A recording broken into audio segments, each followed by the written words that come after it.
Many people may want to say the result of this election is a foregone conclusion, but I believe in my bones that it is not. It is not over until the...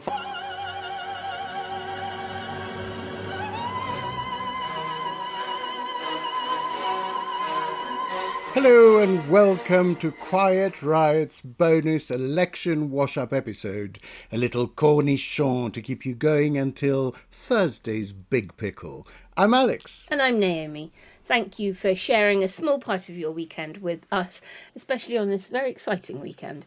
We really love your messages about how and when you listen. And joining us today, a friend of the podcast, the first of his name, the Unburnt, king of the Substack, breaker of chains, father of Thanos, it's Ian Dunt. You're really mixing up your cultural references there. But I'm up for the Game of Thrones Marvel crossover that you're proposing, so I think that'll work. How are you, Ian? How does it all feel, mate? I mean, I'm probably in the best mood I've been in for roughly about 14 years. So yeah, it's raining. I'm just sit here hooking in social media to my fucking veins, basically. Every bit of news is like another serotonin wave. It's just fantastic. Quiet Riot. So, the election has happened. We've seen all the hot takes of the results. As you know, listeners, here on Quiet Riot, we like to do things a little bit differently. So we thought we'd let everyone go with their analysis and we'd meet up a little bit later to take a slightly more detached view of everything that's happened. Also, I was fast asleep in the interim. Yes. Finally getting some sleep. So I just wasn't around for any kind of immediate aftermath. So there's one thing that I'm really keen to interrogate, okay, because it's taken hold as a narrative.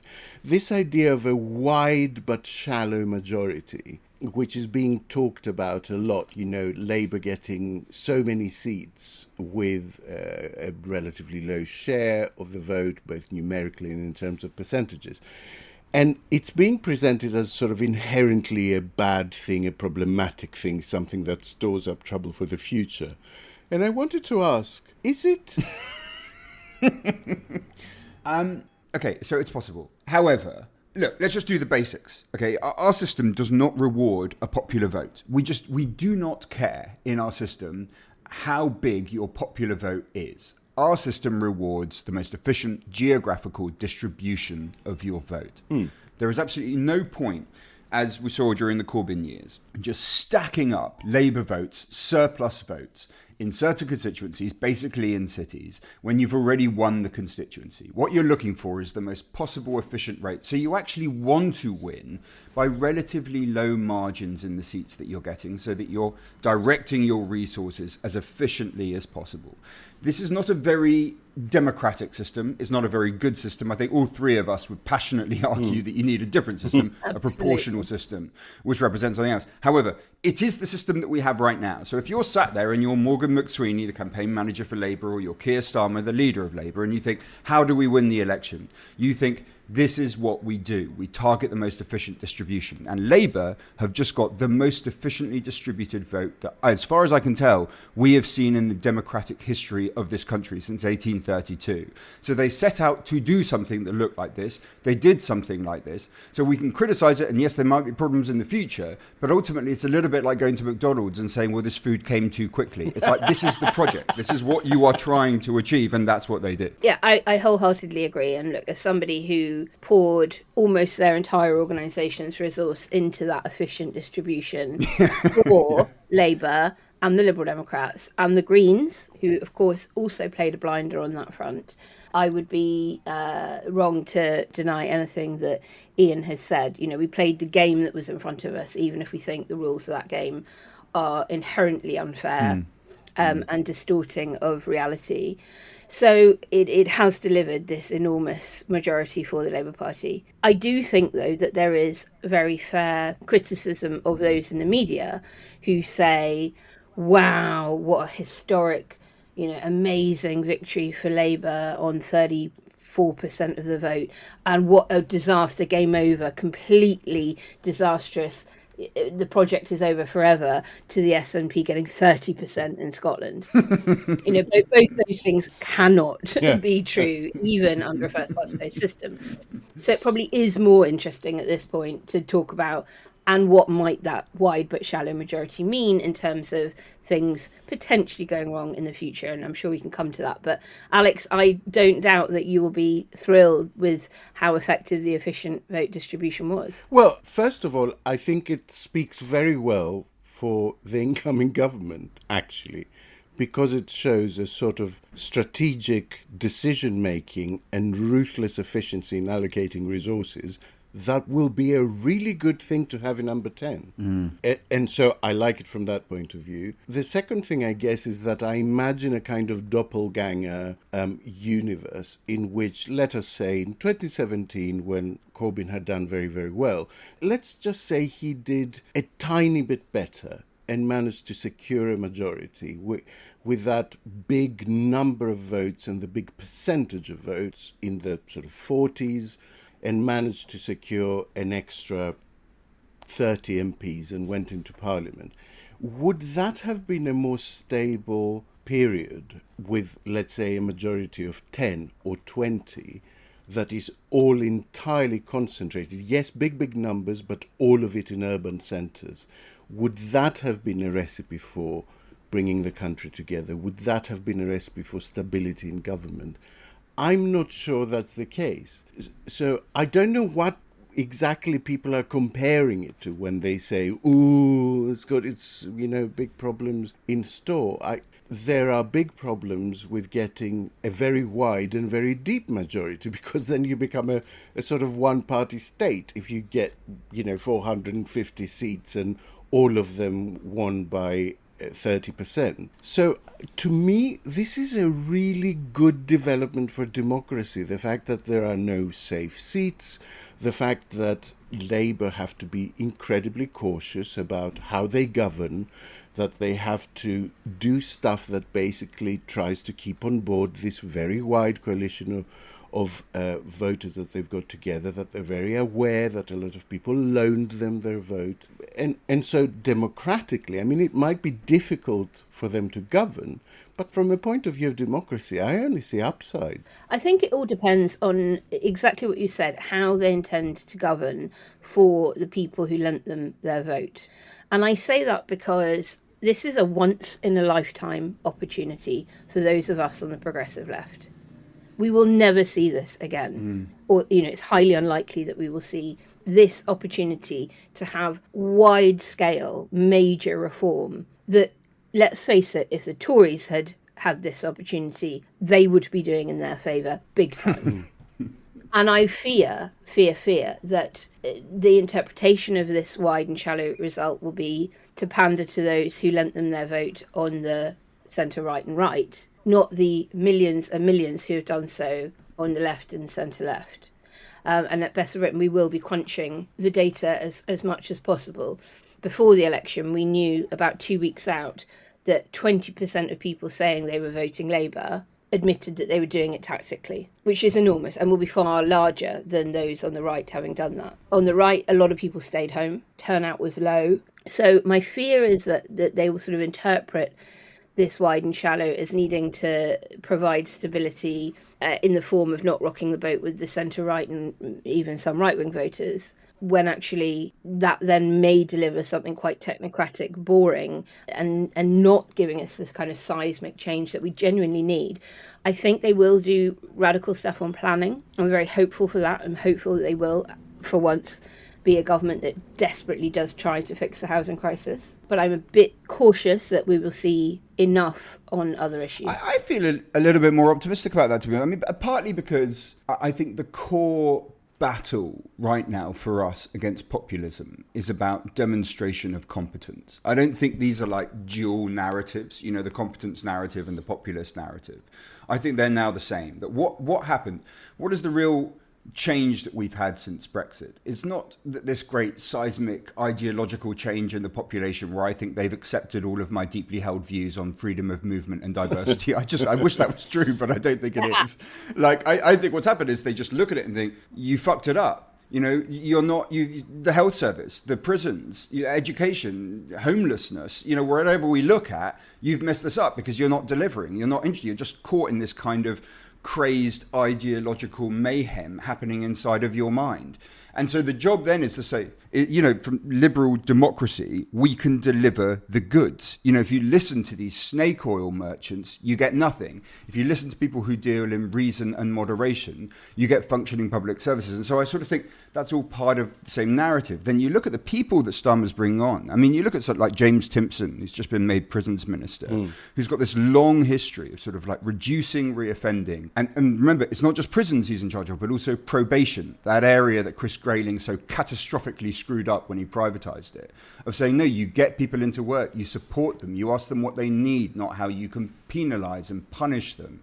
If you look at like Patrick Vallance, I mean, Patrick Vallance's paper on achieving net zero was a startlingly impressive and ambitious piece of work. So actually in these quite technocratic appointments, there's also like a hint, more than a hint, there's evidence of really a potentially quite radical set of proposals for government. So this is not a slur in any way on Vallance or Timpson, both of whom I admire and agree wholeheartedly with Ian's analysis and description of their capability. But I also believe in representative democracy really very, very passionately, which is why I advocate for PR.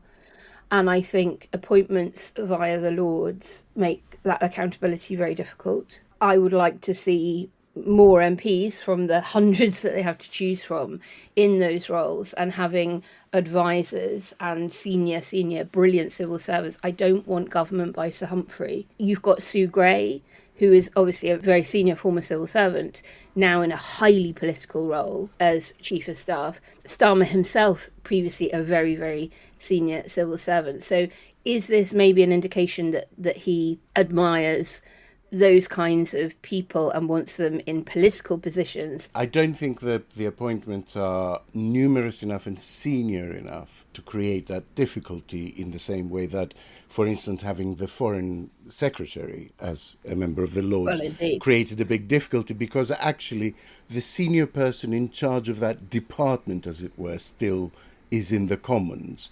The big problem is when this senior person of that department is not in the Commons, as was the case with Cameron.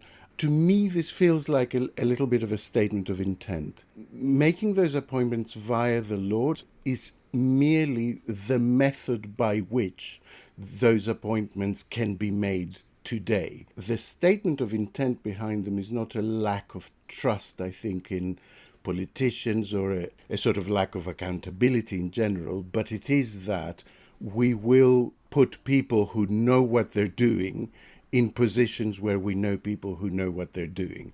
And I actually find that incredibly comforting after the last 14 years. I get your concern completely, Naomi, but, you know, when I saw Timpson, I heaved a sigh of relief. It was just such a powerful statement to say, we want someone that will actually fix this, or try to, rather than someone that will use it as an opportunity to step up to a more senior position. I see completely the problems of a technocratic government, but I think this is such a small sprinkling of technocracy that it makes me feel nothing but secure. It is interesting, though, that they were both done yesterday when there are a lot of appointments still not made, as we record today on Saturday. So it is a statement of intent, because you didn't have to do those in that first day. Quiet, Riot. Reform is second in a lot of places in the north, especially the northeast, and so one of the questions has been, how will Labour respond to reform? They're a big danger for Labour. What will Labour do? Is that a fair question to ask? I've been a bit confused by the strength of people's emotions towards reform's presence in the Commons, even in the limited numbers that they eventually got. Because the limited numbers don't tell you much. I mean, the reality is they were actually performing really quite strongly in lots of constituencies where, yeah, as you just said, they might have come second. But, you know, they got millions of votes. And yet, I look at it and I think, what confuses me about it is this. Is first, I sort of think people have seem to underestimate the extent to which the Tory party moved to the populist right since Brexit, where it became UKIP. I mean, the real distinction, policy distinction between the Conservatives and Reform just does not seem to me that so substantial that I'm absolutely aghast by them having 5 seats, rather than the Conservatives actually being in power for this time. I don't see this as an example of, like, for instance, what's the difference between Macron and Le Pen? I don't think that, Sunak versus Farage is the same as Macron versus Le Pen. I think that actually the Conservative Party is so far to the right now that they're really broadly equivalent. And then the other part is there is a real ceiling on where Reform can go, and particularly where Nigel Farage can go. Now, we have seen that ceiling repeatedly. We see it in the polls now, and we've seen it before. Like, you look at UKIP results, like, sort of back in 2015, previously, they weren't far off what we're looking at here. This is a strong result for them, but it's not some great... I think people are sort of coloured by what they're seeing in the US, by what they're seeing in France, and they're replicating that back home, whereas I don't think that is the situation that we're in right now. I mean, I think ultimately the question is, what pond are you fishing in for votes? By them coming second in a few seats, it's very easy to think, oh, I must fish in that pond. But if that pond limits you to second, then maybe you're wiser fishing in the pond that brings over the votes of the remaining Conservatives and the Lib Dems, and, differentiating yourself even more clearly from Reform. Because one thing that we know, and we do know this because we have observed it for the last decade, is that you cannot out Farage on their issues. Many a Conservative Prime Minister has tried and failed in recent years. Exactly. I mean, we have seen the Tory party destroy itself by adopting precisely that strategy, trying to move on to his turf and somehow claim that we'll do it better. I think they need to crush them. My concern during the campaign, as I was out in many, many, many Labour marginal seats campaigning for the Labour candidate, yes, listeners, I did lots of Lib Dem and Green too, as did my team. But it was this. It was that the Labour movement as a whole, so not just the party, I mean all of the kind of adjacent Labour-leaning campaigns and groups that support them, have almost no clue how to deal with Reform, the far right and populism in the UK. That it is not something that's in their wheelhouse.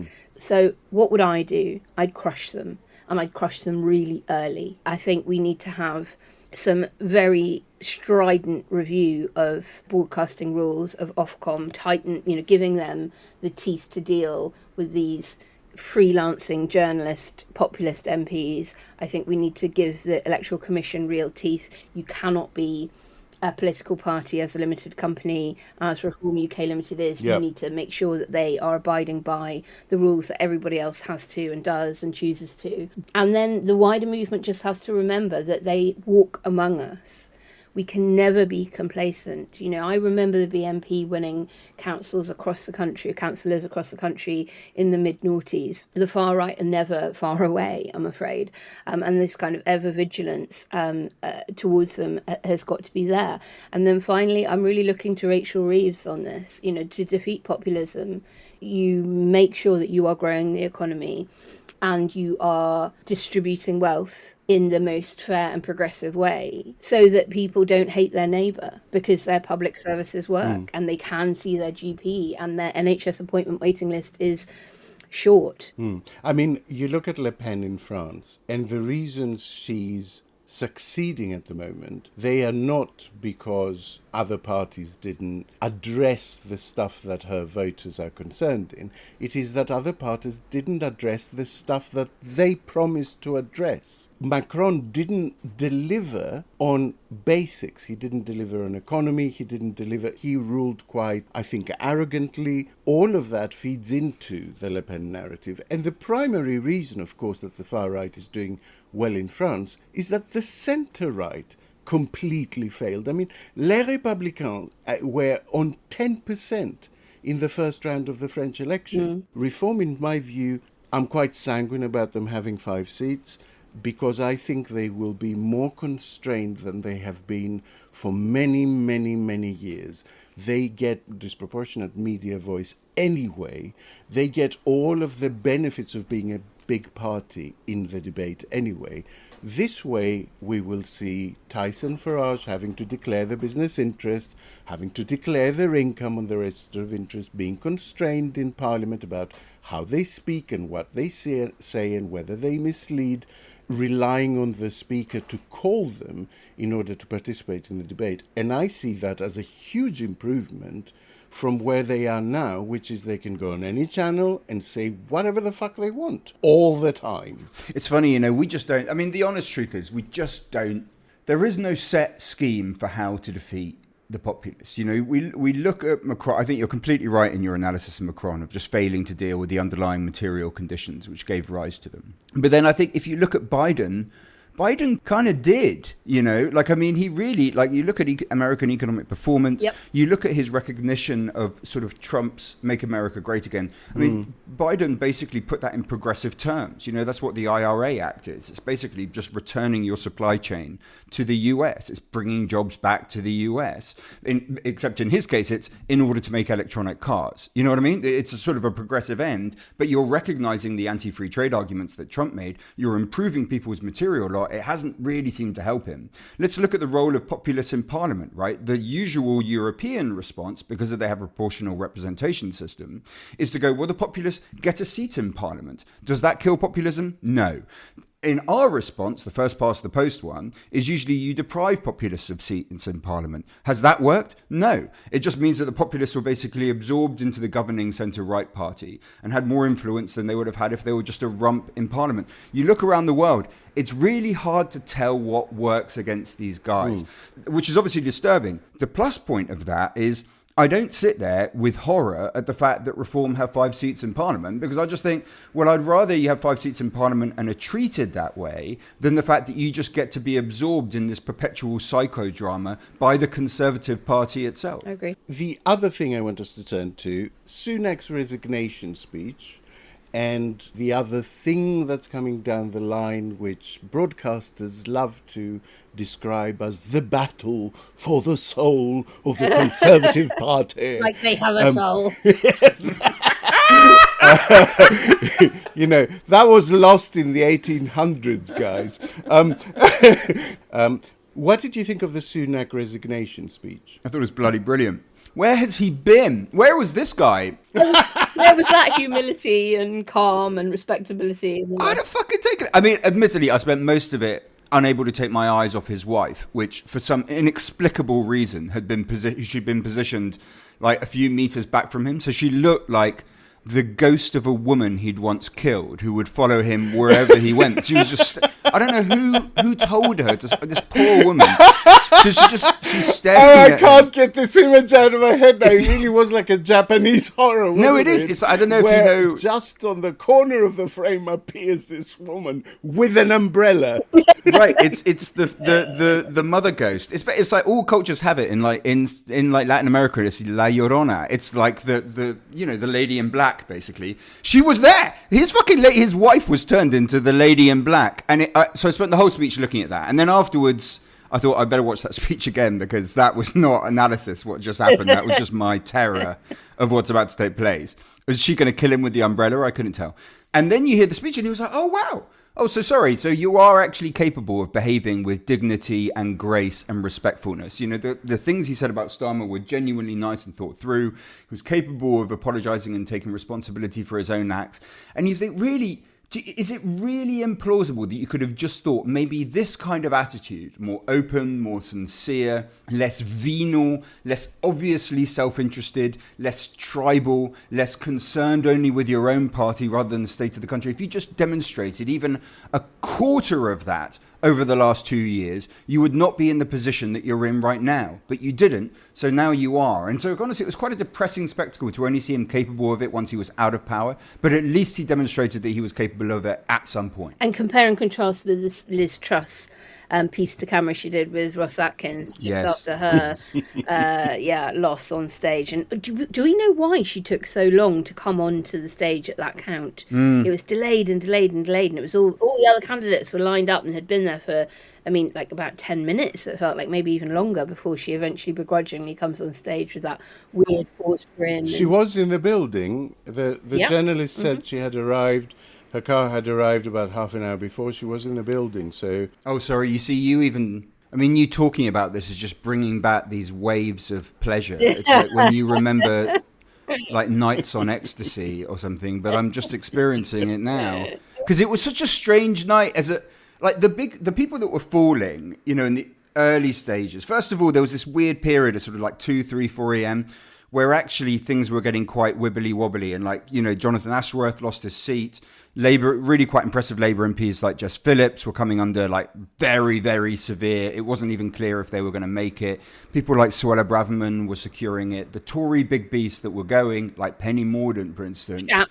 Yeah, or chaps. They were like people. Obviously, I dislike, and I dislike them because they're part of a project that's so dreadful. But they're not exactly like chief in my hit list. Yeah. You know what I mean? Yeah, I don't despise them as people. And then we got to Rees-Mogg, and when Rees-Mogg lost, I let out a noise that I didn't know I could make, but it was just this kind of animal triumph. I was just like, oh wow, is that coming from my mouth? It was just like this relief after years of watching this venal fucking cobweb corrupt our politics, and just being like, okay, fine, that is what I needed to see. And then I honestly didn't dream that Truss could go. I had no belief that she could go. And watching her being defeated might be in my top 3 moments of my life. And I include in that moments with loved ones. I mean, it really was a powerful, beautiful moment that I would treasure forever. Yeah. By the way, important question. What coverage were you all watching? This was a point of contention in my house because... So first of all, I wasn't going to watch the BBC. I find the whole of their politics coverage, with the exception of Michel Hussein, just so superficial and kind of pointless. I really wonder what's happening to the BBC in terms of their political coverage at the moment. It just seems completely rubbish. I support the BBC a lot. It's just I don't know where they are with their news coverage. I mean, the last time I heard some BBC political analysis that I was in any way informed by was a long time ago, and I think that's really quite troubling. I would have tried Channel 4 News, but my Google TV thing doesn't have access to it, so it was Sky News for me all the way. However, I earned a lot of disdain by the people that were watching with me, of being like, why are we restricted? In fact, at least 40% of the conversation was, why does Ian have such a crap TV setup, and why are we being restricted towards it? Well, at Best of Britain, we had our own sort of very, very private party, and we were sticking to our closest friends and family. And we had an amazing room set up with 4 screens. So no matter where you were in the room drinking, you could see live coverage, and we had a mixture of channels. And then we wrapped up at about 5 a.m, I think, and I came home, and I did then put Channel 4 on and found that, not terrible in those wee hours. And I was going to go to sleep around the time Truss's result came in, but then I wanted to wait up for Chesham and Amersham. Which was the Lib Dem by-election gain in the last Parliament. And it was so late, it was beginning to panic me, and I wasn't hearing anything from them. And that eventually came in at 7:15 and was, not close. It hadn't obviously had to go to any kind of full recount. So I don't know if there were boxes that had been mislaid or something, but the Lib Dems held on there with, I think, at least a 5,000 vote majority. So that was about 7:15, and then I eventually turned it all off and slept for a bit. By the way, I mean, just quickly, while we have just 1 second to mention it, when we were talking about efficiency of vote, the Lib Dems, man, that shit is off the scale. Like, these people, do not wrong them, because they will get... have we ever seen a more efficient election campaign than what the Lib Dems have done here? It is extraordinary. And I think it was a campaign that was really perilous for them, in that they could have got completely lost in the Tory Labour, this is the only choice, and then Reform coming into the fray. So I think out of everyone, they probably ran the most efficient campaign in every way. I would say the Greens did too. I mean, for the Greens to be walking away with 4 MPs, yeah, fair. When you look at it on a proportionate basis, who had the most successful night? They did. I mean, no one went into that thinking they would get 4. You're right. The Lib Dems were very dogged in their target seat strategy. They will have suffered huge loss to national vote share as a consequence of doing that, and with it, the short money. Similarly, the Greens. So short money, for listeners that don't understand, is where you get funding in opposition from the state for your vote share to be better reflected, because the government has a whole civil service. So this is money that enables you to pay for research, policy development and analysis, so that you can be an effective opponent and hold the government to account. And it's based on how many votes you get nationally. So when you are being very, very efficient and making sure that your votes are only going into the seats where it really matters, and you're not spending much money or resource elsewhere, it hurts you on that front. I think it'll be really interesting to see how they do now, because while the Lib Dems have now got even more seats than they secured under Charles Kennedy in 2005 by, I think, an extra 4 MPs, they are now no less influential on Labour as a consequence, because of the very large number of seats that Labour have got. So it'll be very interesting to see how they choose to try and drag that Overton window in one direction or another. Are they going to double down on representing the Tory shires or former Tory shires that they now have an enormous number of seats in, or will they do a Charles Kennedy and try to, hold the Labour government to account from the left, TBC? And the other honourable mention, other than the Greens, I just want to make is Scottish Labour. This was an incredibly marginal nation by comparison to the rest of the country. And I think absolutely huge props to Anas Sarwar's team and his chief of staff up there, Kate Watson, who ran a phenomenal campaign and managed to get over the line in such an extraordinary number of seats up there, which of course then makes Starmer's job easier in terms of getting the keys to number 10 by delivering so many Scottish MPs. But also from my perspective, you've now got an enormous number of Labour MPs in the PLP, the Parliamentary Labour Party, representing the most pro-European nation in the UK, and that is a really good thing. Although I have to say, considering the night they had, I think the SNP will be actually optimistic about the next Scottish elections coming up for the Scottish Parliament, because their vote share has actually held up relatively well. 30%, yeah. The second thing is that support for independence has held up incredibly well during this period of instability for the SNP. And my sense is, my instinct is that when it comes to voting for the nation's parliament, a lot of Scottish people will be thinking that it might be quite healthy to have a parliament of a different denomination that will stand up to the Westminster Parliament. And so, as I said, in the context of a terrible evening for them, there are considerable grounds for optimism in what's ahead in the MSP elections. Quiet, Riot. On the subject of Tory leadership, give me your quick potted view. Oh, just whoever's the most fucking batshit.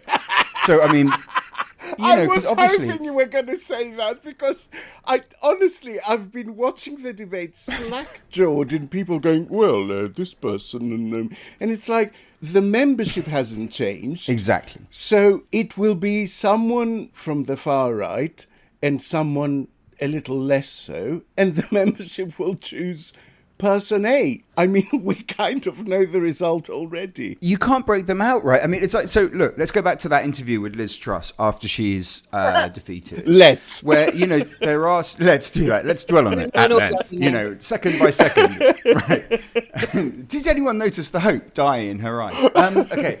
So they ask her, weren't you part of this government? Blah, blah. And she just flicks within half a second to saying, well, really, the main problem is we didn't do enough to, destroy the Human Rights Act. And she's indicative of a really common sort of psychological process in partisans, which is, it doesn't matter what evidence you put in front of them, they will just retreat into their ideological shell.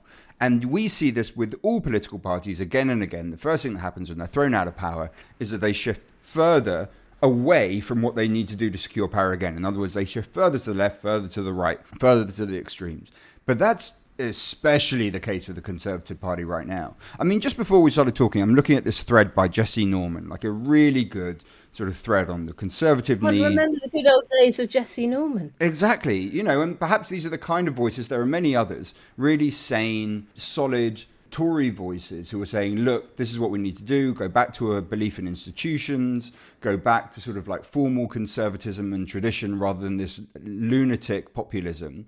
But it doesn't matter what they write, because that's not where the membership is. We know what the membership is like by virtue of the fact that they fucking chose Liz Truss. Like, that is not a bunch of people who are like, oh, maybe we should go back to trusting institutions. That's a bunch of people who came into the Conservative Party during the Brexit years and are absolutely, totally batshit. So they are going to make the most batshit choice. So whoever that is, probably Braverman or, you know, maybe Badenoch, that's who they're going to go with. The only thing I would add is, and I don't know if I've mentioned it on the show in recent weeks because I'm so tired and exhausted, everything has merged into one conversation. However, the One Nation Tory membership, so not MPs, and I would include Luke Trill, a friend of the show, in this, and among others, you know, really sensible, formerly Conservative voices, saying to me, oh, Naomi, shouldn't you be backing the Tory in the Reform UK marginal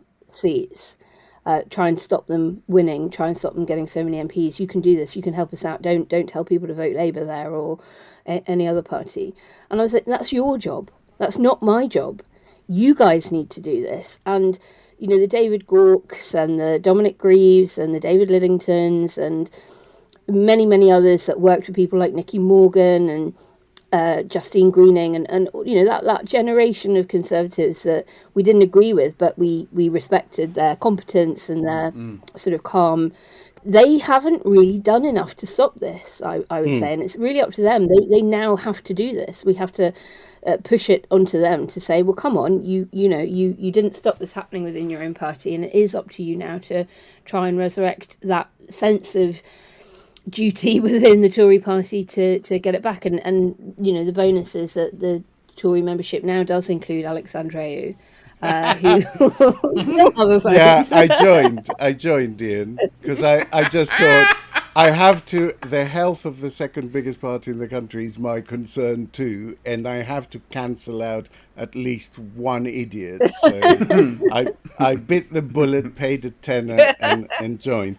The one thing I think that Sunak could have done that would have been a positive legacy was during the end of his premiership, when he must have known that the game was up, to go and change the rules for electing the next Conservative leader. And unfortunately, he didn't do that. You know, despite his sort of lovely speech goodbye. What's the Shakespeare quote? Nothing in power became him like the leaving of it.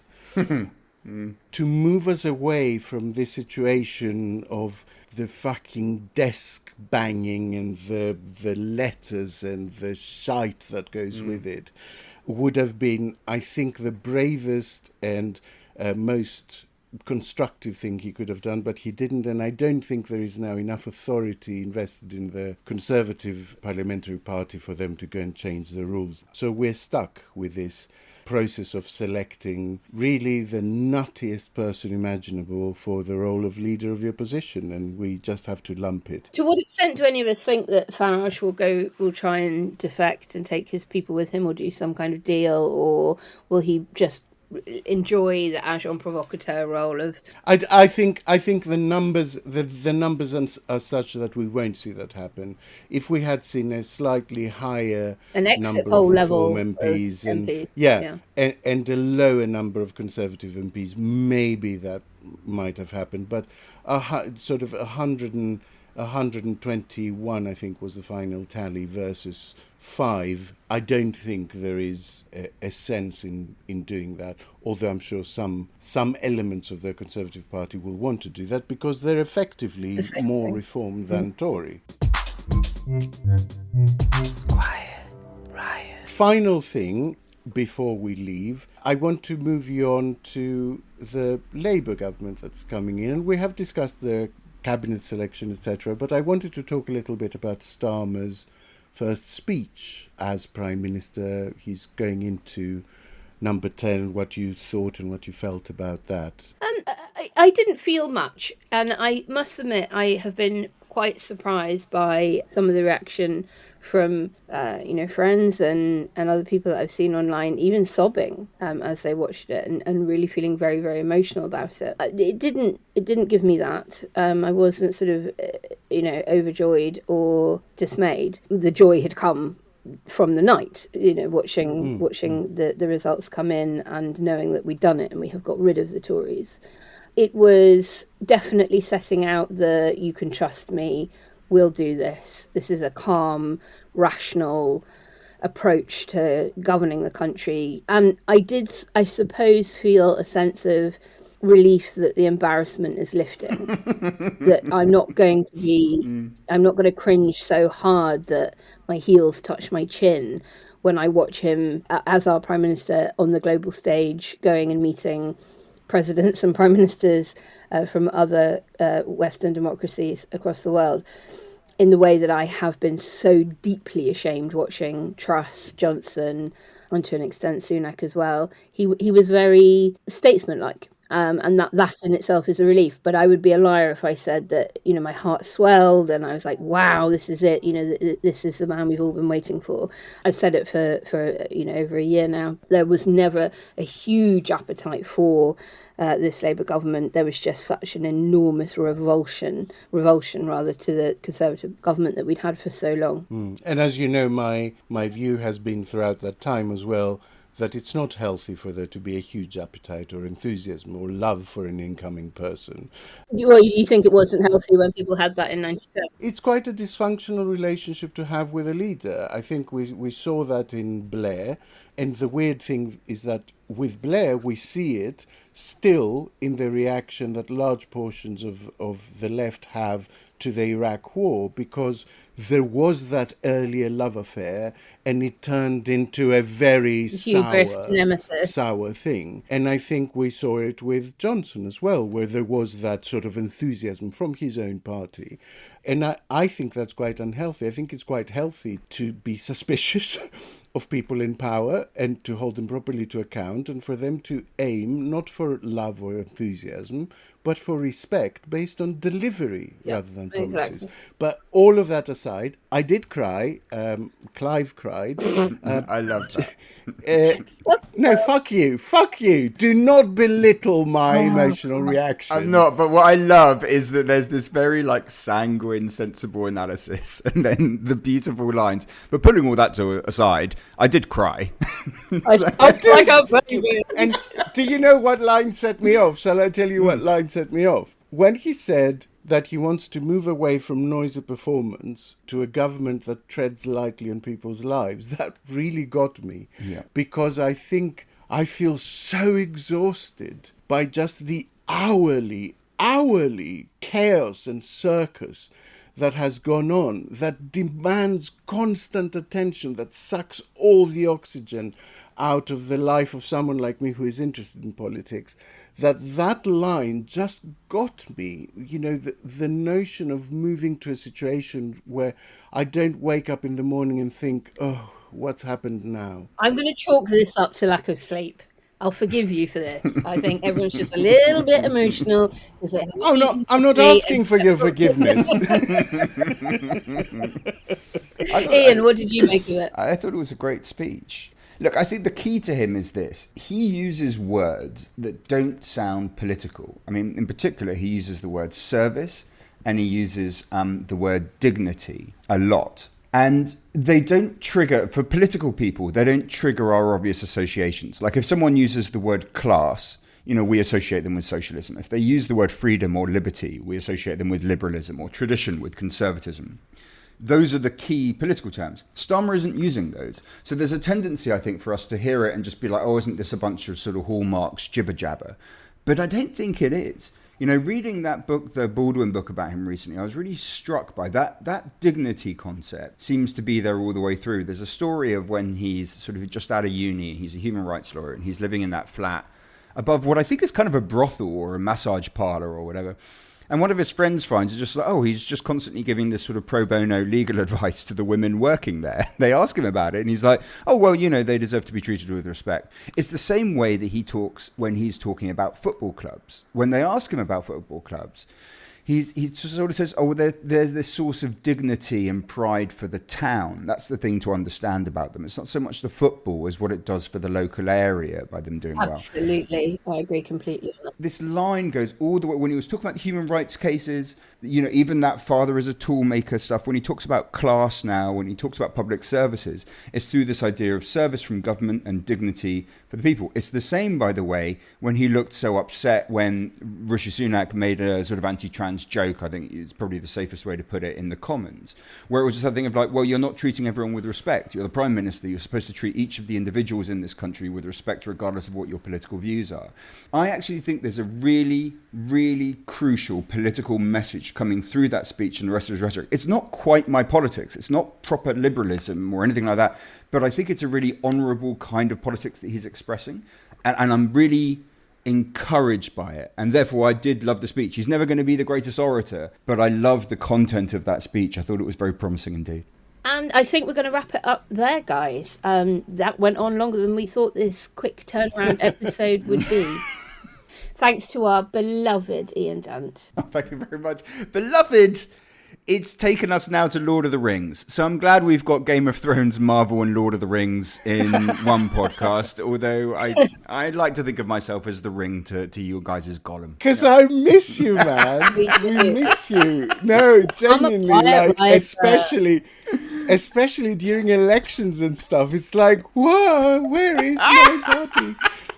Remember to take a moment and follow or subscribe to us on your favourite podcast vehicle and give us a push on social media. The full show will be back on Thursday. Thank you so much for listening. We love you guys. Enjoy the rest of your weekend. Quiet Riot is an audio production by Cooler Heads with Naomi Smith, Alex Andreou and Kenny Campbell. Music by Mariana Sangeeta. Artwork by Simona Canellu. Quiet Riot is a co-production with Sandstone Global. Siren going by my window. I know it will be audible. The joys of South Bermondsey. May have had a sneeze earlier, very loudly through two walls. So he lives on a very long road, Ian. Oh my God! Is it just moving very slowly to the emergency?